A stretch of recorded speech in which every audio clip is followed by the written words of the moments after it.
राधे राधे दोस्तों, आप लोगों का बहुत बहुत स्वागत है हमारे चैनल पर। आज की वीडियो में हम आपको तारा रानी की कहानी सुनाएंगे, जो कि जागरण के अंत में प्राय सुनाई जाती है। तो चलिए शुरू करते हैं आज की कथा। अगर आप लोगों को पसंद आए तो प्लीज़ हमारी वीडियो को लाइक और चैनल को सब्सक्राइब ज़रूर कर दीजिएगा और वीडियो को शेयर भी कर दीजिएगा। चलिए शुरू करते हैं तारा रानी की कथा। जय माता दी। माँ भगवती को मानने वालों में से एक राजा स्पर्श भी थे। वो दिन रात उनकी पूजा अर्चना में लीन रहते थे। राजा को किसी भी चीज़ की कोई कमी नहीं थी, बस उन्हें बच्चे की ख्वाहिश थी। सालों से बच्चा न होने के कारण राजा बहुत निराश रहा करते थे। एक दिन राजा की भक्ति से प्रसन्न होकर माँ भगवती ने स्वप्न में आकर उनको 2 बेटी होने का वरदान दिया। आशीर्वाद मिलने के कुछ समय बाद राजा के घर एक बेटी का जन्म होता है। बेटी पैदा होने की खुशी में राजा ने सबको दावत पर बुलाया और बेटी को कुंडली बनवाने के लिए उन्होंने पंडितों को भी बुलवाया। सबने राज्य में एक ही बात कही कि देवी, ये लड़की जो है साक्षात देवी का स्वरूप है। जहाँ भी इसके कदम पड़ेंगे वहाँ खुशियाँ ही खुशियाँ होंगी। यह भगवती देवी की ही भक्तिन होगी। इतना कहकर सभी पंडितों ने उस लड़की का नाम तारा रख दिया, जिनके ऊपर ये कथा आधारित है। कुछ समय के बाद एक बार राजा के घर में एक और बेटी का जन्म होता है। ज्योतिष से उनकी कुंडली बनाते हैं और बड़े उदास हो गए। राजा ने जब उनसे उनकी उदासी का कारण पूछा तो पंडितों ने बताया कि ये लड़की आपके जीवन में खूब सारा दुख लेकर आएगी। राजा ने पंडितों से पूछा कि आखिर मैंने ऐसा कौन सा खराब कर्म किया है जिसकी वजह से इसका जन्म मेरे घर में हुआ है। पंडितों ने बताया कि आपकी दोनों बेटियां राजा इंद्र की दरबार में अप्सराएं हुआ करती थी। इनमें से बड़ी बहन का नाम तारा और छोटी बहन का नाम रुकमन था। एक दिन ये दोनों मिलकर धरती की सैर करने के लिए आई थी। दोनों ने ही वहां पहुंचकर एकादशी के दिन का व्रत रखा था। तारा ने अपनी छोटी बहन से कहा कि आज एकादशी का व्रत है, इसलिए तुम बाजार जाकर कुछ ताजे फल ले आओ, लेकिन वहां कुछ खाना मत। रुकमन बाजार फल लेने के लिए चली गई।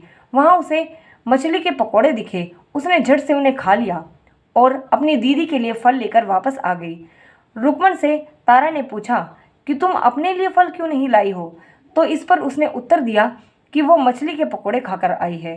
तारा ने क्रोध में आकर अपनी छोटी बहन को श्राप दे दिया कि वह एक छिपकली बन जाएगी। उसने कहा कि तुम बहुत बड़ी पापिन हो, तुमने एकादशी के दिन मछली खा ली है, इसलिए तुम छिपकली बन जाओगी। उसी समय से वो दोनों जंगल में तारा वहाँ से चली जाती है और उनकी छोटी बहन उसी जंगल में छिपकली बनकर रहने लगती है। यहाँ एक जाने माने ऋषि हुआ करते थे जिनका नाम गोरख था। वो अपने शिष्यों के साथ यहाँ पर रहते थे। उनके शिष्यों में से एक बहुत ही घमंडी था। अपने घमंड के चलते ही वह शिष्य कमंडल में पानी भरकर एकांत में बैठकर तपस्या करने लगा। तभी एक प्यासी गाय वहाँ पर आ गई। उसने सीधे अपने मुंह को उस कमंडल में डाला और पानी पी लिया। पानी पीने के बाद जैसे ही गाय अपना मुख बाहर निकालने लगी तो कमंडल नीचे गिर गया और ऋषि का ध्यान भंग हो गया। ऋषि ने देखा कि गाय पानी पी गई है।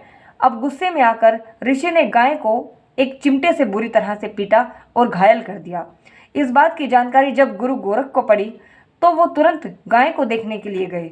जैसे ही उन्होंने गाय की हालत देखी, वैसे ही उन्होंने अपने उस घमंडी शिष्य को आश्रम से निष्कासित कर दिया। कुछ दिनों के बाद गोमाता पर किए गए इस अत्याचार के कारण और इस पाप कर्म के कारण उन्होंने एक यज्ञ करवाया। इस यज्ञ के बारे में जब उस निकाले हुए सन्यासी को पता चलता है तो वो सीधे एक पक्षी का रूप धारण करता है और यज्ञ स्थल पर पहुंच जाता है और जो भंडारे के लिए वहां पर भोजन तैयार हो रहा था उसमें अपनी चोंच से एक मरा हुआ सांप डाल देता है। किसी को इस बात की खबर नहीं होती है। यह सब होते हुए देखकर तारा ने जिस लड़की को छिपकली बनने का श्राप दिया था, वो लड़की ये सब होते हुए देख रही थी। उसके मन में आया कि अगर लोग यह खाना खाएंगे तो बेचारे मर जाएंगे। सबकी जान बचाने के लिए छिपकली बनी हुई रुकमन ने सभी लोगों के सामने भोजन में गिर जाती है। वो एक पेड़ की डाल पर चढ़ती है और जो भोजन भंडारे के लिए तैयार किया जा रहा है उसमें वो रुकमन गिर जाती है। जब लोगों ने छिपकली को भोजन में गिरते हुए देखा तो उन्होंने खूब कोसा और बर्तन को खाली करने लगे। उसी वक्त भंडारा करने वालों को खाने में एक मरा हुआ सांप दिखा। तब जाकर उनकी समझ में आया कि छिपकली सबकी जान बचाने के लिए जानबूझकर भोजन में गिरी थी। एक छिपकली होने के बावजूद भी इतने अच्छे विचार, इस वजह से सभी ने ये फैसला किया कि इस छिपकली की मुक्ति के लिए प्रार्थना करनी चाहिए। पंडित ने आगे बताया कि सबकी प्रार्थना से ही वो छिपकली तीसरे जन्म में आप जैसे प्रतापी राजा के घर बेटी के रूप में उत्पन्न हुई है। वही तारा ने दूसरा जन्म ले लिया और तारामती के रूप में जन्म लिया और अयोध्या के राजा हरिश्चंद्र से शादी कर ली। इतनी सब बातें कहने के बाद पंडितों ने राजा से कहा कि रुक्मण को मारने की तुम तैयारी करो। इस बात पर राजा बोले, मैं किसी बेटी को नहीं मार सकता हूँ, ऐसा करना पाप होगा। फिर पंडित ने कहा कि एक संदूक में सोना चांदी लगवा दो और उसके अंदर लड़की को रख दो। संदूक को पानी में बहा दो। इससे लगेगा कि सोना चांदी बहता हुआ आ रहा है और लोग संदूक को निकाल लेंगे और लड़की की भी जान बच जाएगी और आप पाप के भागी भी नहीं बनोगे। राजा ने ज्योतिषी की बात मान ली और ठीक वैसा ही किया। नदी में सोना चांदी जड़ा हुआ एक संदूक देखकर काशी के पास एक भंगी रहता था, उसने उसे बाहर निकाल लिया। उसे भी कोई बच्चा नहीं था, इसलिए उसने संदूक के अंदर की लड़की को पालने का फैसला किया। उस भंगी ने और उसकी पत्नी ने उस लड़की को पाल पोस कर उसे बड़ा किया और उसका नाम रुक्को रख दिया। बड़ी होते ही उन दोनों ने रुक्को का विवाह कर दिया।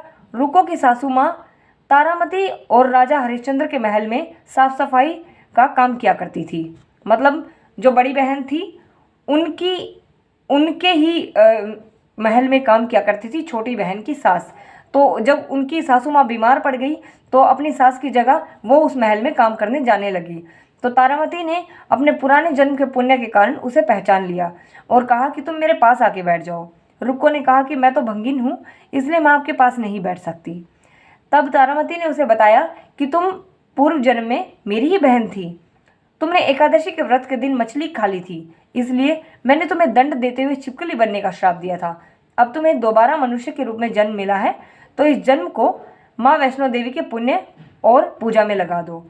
माँ की पूजा से तुम्हारी सारी इच्छाएं पूरी हो जाएंगी। तारामती की इस बात को सुनने के बाद रुक्को माँ वैष्णो देवी से एक बेटे की प्रार्थना करने लगती है और कहती है कि अगर मेरी मनोकामना पूरी हुई तो मैं अपने घर में माँ वैष्णो देवी आपका पूजन और जागरण करवाऊंगी। माँ वैष्णो देवी उनकी प्रार्थना सुन लेती है और उसे बेटा होने का वरदान देती है। पुत्र की प्राप्ति के बाद रुक्को उसकी देखभाल और लाड दुलार में माँ वैष्णो देवी की पूजा करना भूल जाती है। ऐसा होते होते 5 वर्ष बीत गए और फिर एक दिन उस बच्चे को चेचक यानी कि माता निकल आती है। बच्चे की ऐसी दशा देखकर रुक्को बहुत परेशान होती है और अपने पिछले जन्म की बहन तारामती, जिनके यहाँ पर वो झाड़ू पोछे का और साफ सफाई का काम करती थी, उनके घर जाती है और उन्हें इस समस्या के बारे में बताती है। तब तारामती ने कहा कि तुमने माता वैष्णो देवी की पूजा अर्चना में कोई गलती तो नहीं की है। फिर रुक्को को याद आता है कि उसने माता वैष्णो देवी का जागरण कराने का प्रण लिया था। ये बात याद आते ही रुक्को को काफ़ी पछतावा होता है और मन में माँ से कहा कि माँ, आप मेरे बच्चे को ठीक कर दीजिए, मैं आपका जागरण करवाऊंगी। अगले ही दिन उनका बेटा पूरी तरह से स्वस्थ हो जाता है। तभी रुक्को ने माता रानी के मंदिर में जाकर पुजारियों से कहा कि मेरे घर में जागरण कर दीजिए। रुक्को की बात सुनकर पंडित जी कहते हैं कि तुम यहीं पे 5 रुपये चढ़ा दो, हम मंदिर में ही तुम्हारे नाम का जागरण कर देंगे। ऐसा पंडित जी इसलिए कहते हैं क्योंकि वो नीच जाति से संबंध रखती थी। हालांकि ये चीज़ बहुत गलत है, लेकिन उस समय ये नियम कायदे कानून अलग हुआ करते थे। अब ये चीज़ गलत मानी जाती है। तो इस पर रुक्को कहती है कि मैं जानती हूँ कि मैं नीची जाति से संबंध रखती हूँ, परंतु जब माता अपने भक्तों में किसी भी प्रकार का भेदभाव नहीं करती है अपने बच्चों में, तो आप क्यों करते हैं। तो ये सब सुनकर पंडितों की जो मंडली होती है वो एक दूसरे से विचार विमर्श करती है तो और कह देती है कि ठीक है, हम आपके घर जागरण करेंगे, अगर एक शर्त पर, अगर तुम्हारे घर पे जागरण में रानी आएगी, तो इस नगर की रानी अगर तुम्हारे घर जागरण में आएगी तो हम तुम्हारे घर जागरण करने के लिए तैयार हैं। पंडितों की बातें सुनकर रुक्को अपनी बहन रानी तारावती के पास जाती है और तारामती को सारी बात बताती है। रुक्को की बातें सुनकर तारामती जागरण में जाने के लिए तैयार हो जाती है। इस बात को बताने के लिए रुक्को जब पंडित के पास जाती है तब उनके बीच की बातों को एक नाई सुन लेता है। फिर वह राजा हरिश्चंद्र के पास जाकर सारी बातें बता देता है। राजा के मन में हुआ कि रानी तो नीची जाति के घर वालों जागरण देखने के लिए जाएगी, इस वजह से उसने क्या किया कि अपनी उंगली काट ली, जिससे कि वो रानी जागरण में ना जा पाए। लेकिन रानी माता वैष्णो देवी की मने मन प्रार्थना करती रहती है और कहती है, हे माँ, अगर मैंने सच्चे मन से आपकी पूजा की है तो मैं जागरण में उपस्थित हो पाऊँ, ऐसा कोई चमत्कार कीजिए। महाराज को नींद आ जाती है माता की कृपा से, और नींद आते ही रानी वहाँ से निकल जाती है। रोशनदान में रस्सी बांधकर महल के नीचे उतर जाती है और रुक्को के घर चली जाती है।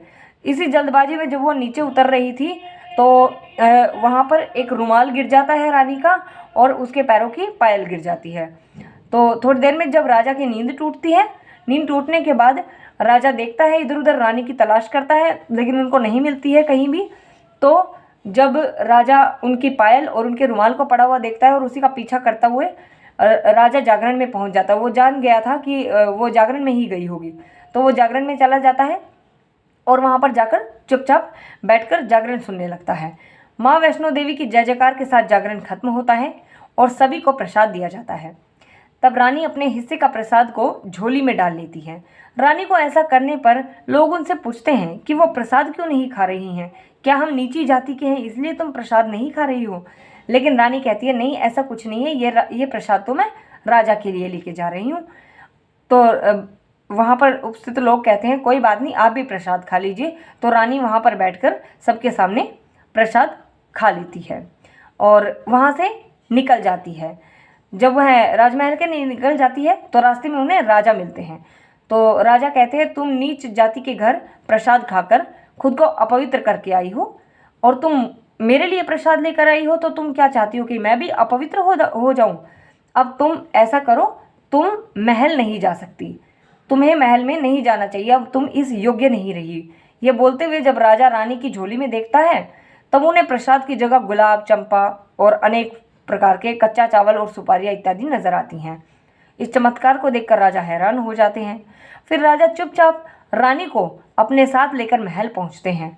वहां रानी बिना माचिस के ही माता रानी के सामने दिया जला देती है। राजा हरिश्चंद्र और ज़्यादा हैरान हो जाते हैं। फिर रानी बोलती है कि माता के दर्शन करने के लिए बहुत बड़ा त्याग करना पड़ता है, इसके लिए आपको अपने बेटे रोहिताश की बलि देनी होगी, तभी माँ दुर्गा आपको साक्षात दर्शन देगी। यह सुनकर राजा के मन में माँ के दर्शन की इच्छा होने लगी, जिसके लिए राजा ने अपने पुत्र की बलि दे दी। बलि देने के बाद माँ दुर्गा शेर पर सवार होकर प्रकट हो जाती है। उन्हें देखकर राजा काफ़ी खुश हो जाता है और माँ दुर्गा से तुरंत कहता है कि माँ मुझे माफ़ कर दीजिए। इस प्रकार से माँ उनके बेटे को दोबारा जीवित कर देती है। इस चमत्कार को देखकर राजा बहुत खुश हो जाता है और पूरी विधि से माता की पूजा करता है। माँ दुर्गा ने राजा को खुश रहने का आशीर्वाद दिया और अंतर्ध्यान हो गई। तब राजा ने तारा रानी से कहा कि मैं बहुत खुश हूँ कि मुझे तुम जैसी पत्नी मिली है। फिर राजा हरिश्चंद्र, तारा रानी और रुक्मण तीनों मनुष्य योनि से छूटकर देवलोक में चले जाते हैं। तो ये थी तारा रानी की कथा और आप लोगों ने बहुत बार इसे जागरण वगैरह में सुना भी होगा और ऐसा माना जाता है कि इस कथा के सुनने से हमको 84 योनियों से मुक्ति मिल जाती है और मोक्ष की प्राप्ति होती है। हालांकि इसमें कितना सत्य है ये मैं नहीं जानती हूँ, ये एक पौराणिक कथा है।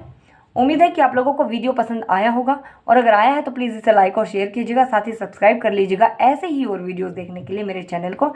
मिलते हैं नेक्स्ट वीडियो में, तब तक के लिए राधे राधे, जय श्री कृष्णा, ओम नमः शिवाय, जय श्री राम।